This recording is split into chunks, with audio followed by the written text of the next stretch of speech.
Ketika tiba hari Pentakosta, semua orang percaya berkumpul di satu tempat. Tiba-tiba turunlah dari langit suatu bunyi seperti tiupan angin keras yang memenuhi seluruh rumah di mana mereka duduk. Dan tampaklah kepada mereka lidah-lidah seperti nyala api yang bertebaran dan hingga pada mereka masing-masing. Maka penuhlah mereka dengan Roh Kudus. Lalu mereka mulai berkata-kata dalam bahasa-bahasa lain, seperti yang diberikan oleh Roh Kudus itu kepada mereka untuk mengatakannya. Waktu itu di Yerusalem, diam orang-orang Yahudi yang saleh dari segala bangsa di bawah kolong langit. Ketika turun bunyi itu, berkerumunlah orang banyak. Mereka bingung karena mereka masing-masing mendengar rasul-rasul itu berkata-kata dalam bahasa mereka sendiri. Mereka semua tercengang-cengang dan heran, lalu berkata, "Bukankah mereka semua yang berkata-kata itu orang Galilea? Bagaimana mungkin kita masing-masing mendengar mereka berkata-kata dalam bahasa kita sendiri, yaitu bahasa yang kita pakai di negeri asal kita?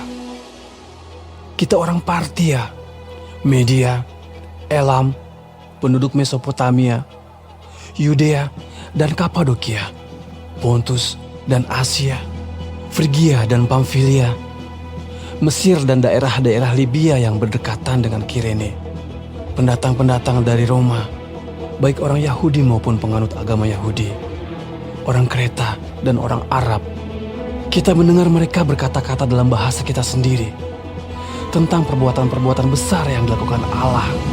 Mereka semuanya tercengang-cengang dan sangat termangu-mangu sambil berkata seorang kepada yang lain, "Apakah artinya ini?"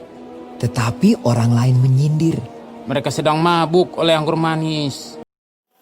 Selamat pagi anak-anak, selamat hari Minggu. Selamat berjumpa kembali di hari ini di mana kita sama-sama berkumpul untuk beribadah kepada Tuhan. Kakak yakin kalian sudah membaca, mengikuti pembacaan Alkitab dari Kisah Rasul 2 ayat 1 sampai 13. Dan sebelum kita lebih lanjut mendiskusikan akan bahan ini, kakak ajak kalian untuk melihat video singkat berikut ini.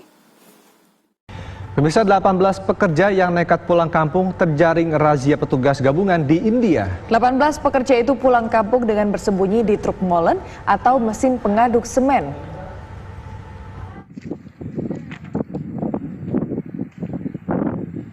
Satu persatu para pekerja dari wilayah barat negara bagian Maharashtra keluar dari truk molen yang menjadi tempat persembunyiannya. Ke-18 pekerja ini terjaring petugas gabungan saat melewati checkpoint di jalan raya. Petugas mengatakan ke-18 orang tersebut hendak pulang kampung atau mudik untuk melakukan perjalanan ke wilayah Lucknow. Karena kebijakan karantina wilayah ketat yang diterapkan oleh pemerintah India, mereka pun tidak dapat pulang kampung. Nah anak-anak, kalian sudah lihat video tadi kan? Kalau saya tanya, kira-kira bagaimana pendapat kalian mengenai sikap atau apa yang dilakukan oleh 18 pekerja tadi? Coba simpulkan dalam satu kata. Mungkin ada di antara kalian yang menyimpulkannya dengan kata nekat. Iya, karena mereka nekat ya, walaupun dengan menggunakan truk molen ya yang sesak dan sempit itu, 18 orang bisa masuk ke dalam. Itu satu tindakan yang nekat. Mungkin ada juga di antara kalian yang menyimpulkannya dengan kata berani.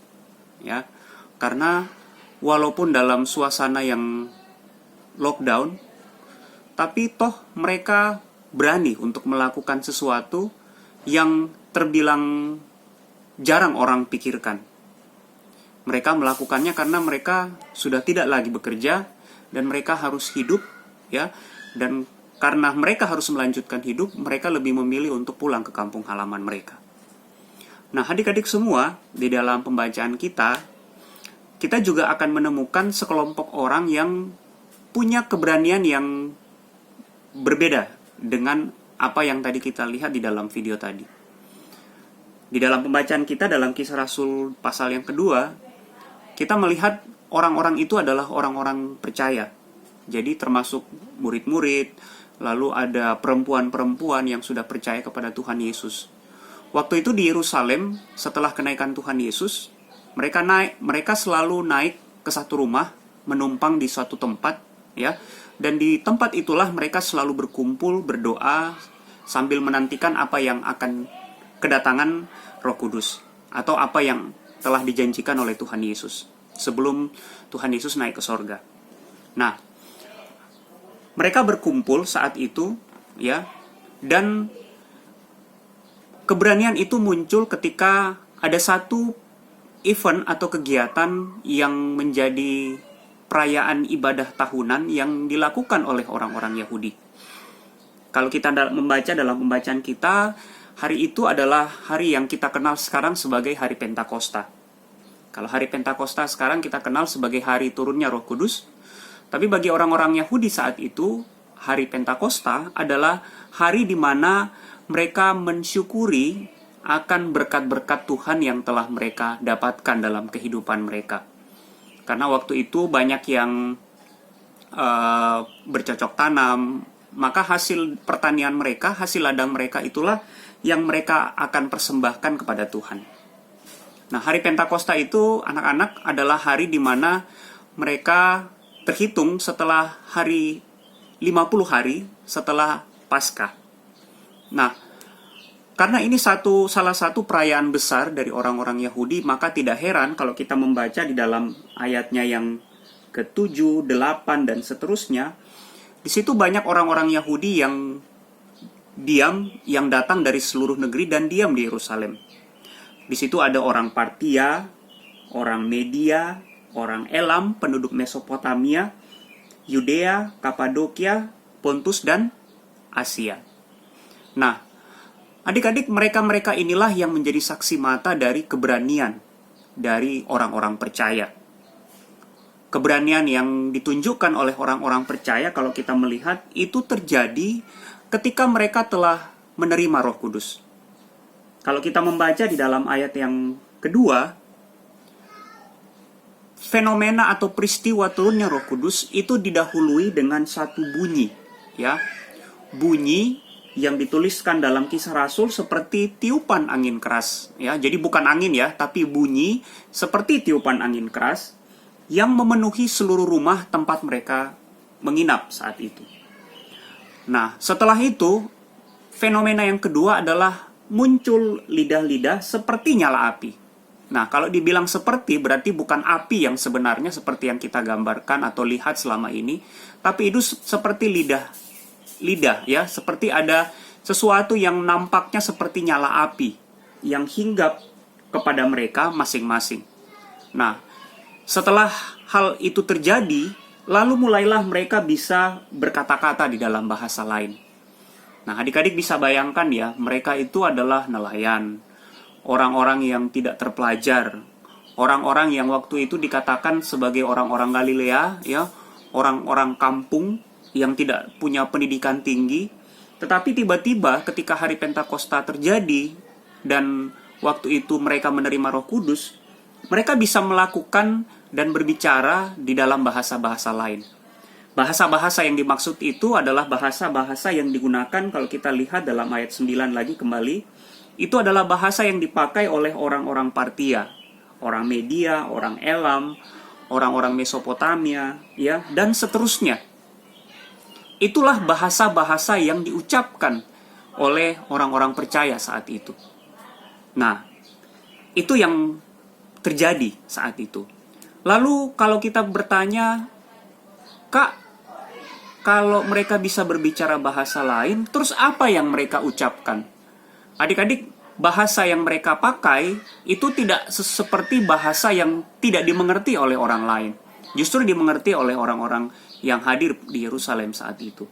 Nah, lalu apa yang mereka ucapkan kepada orang-orang asing, ya, orang-orang yang berbeda bahasanya dengan orang-orang Yahudi? Kita melihat dalam ayat yang ke-11, ya, kita lihat di situ. Coba adik-adik, anak-anak coba lihat Apa yang diucapkan oleh mereka? Iya, betul. Yang mereka ucapkan adalah mereka berkata-kata tentang perbuatan-perbuatan besar yang dilakukan oleh Allah.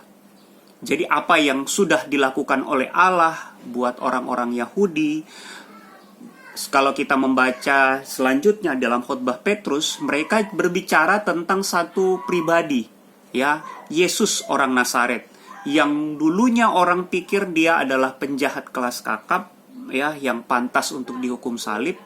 Tetapi mereka mengucapkan dan menyatakan bahwa dengan bahasa-bahasa lain itu, bahwa Yesus orang Nazaret itu adalah Mesias, ya, orang yang diutus oleh Allah, bukan orang sembarangan.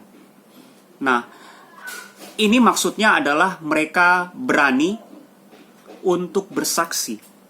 Mereka berani untuk memberitakan Injil.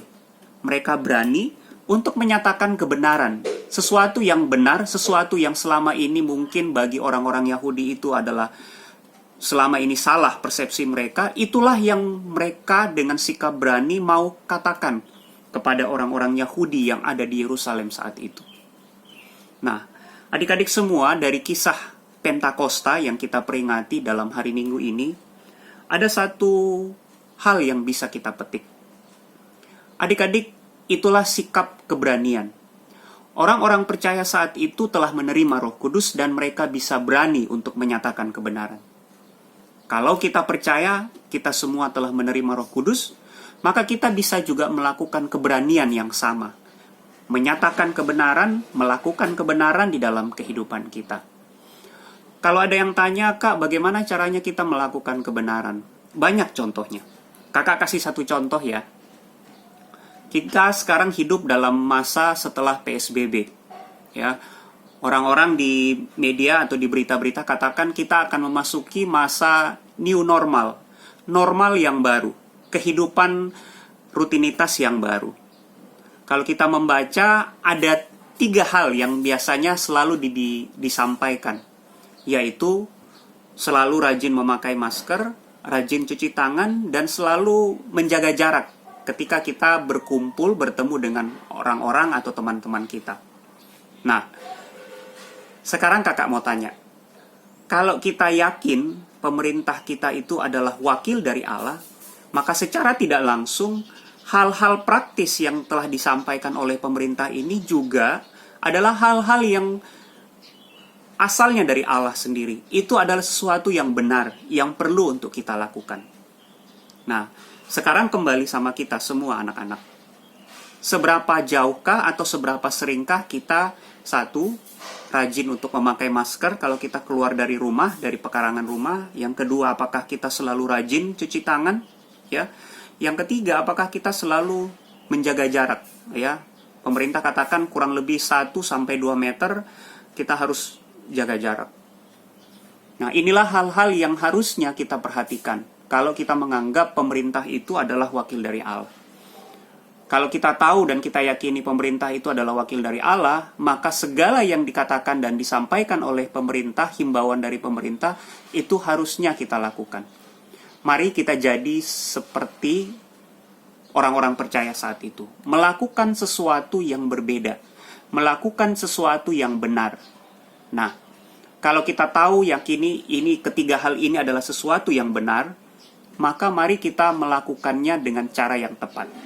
Walaupun adik-adik, anak-anak semua mungkin kita pernah melihat ya, ada orang-orang yang tidak mau pakai masker. Tapi kalau kita tahu yang benar adalah memakai masker, maka mari kita lakukan yang benar tersebut ya. Jadi jangan meniru orang yang tidak melakukannya, tetapi kita melihat ya dan melakukan apa yang sudah dihimbaukan oleh pemerintah. Karena kita tadi seperti yang kakak bilang, kita sudah tahu bahwa pemerintah itu adalah wakil dari Allah. Nah, adik-adik, mari kita melakukannya itu dengan satu tekad bahwa kita melakukan sesuai dengan apa yang dituntun oleh Roh Kudus kepada kita. Sesuatu yang benar, sesuatu yang asalnya dari Tuhan. Itu cerita kita hari ini adik-adik. Terpujilah Tuhan. Amin. Nah, adik-adik, sebelum kita menutup cerita kita pagi hari ini, kakak mengajak kita untuk mendengarkan satu lagu, ya, lagunya singkat.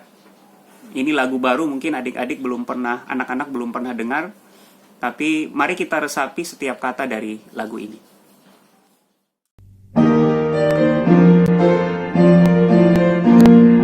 Api suci bakar hatiku dengan kasih yang murni dari Kalvari. Roh Pentakosta kepada namamu. Api suci bakar hatiku. Api suci bakar hatiku dengan kasih yang murni dari Kalvari.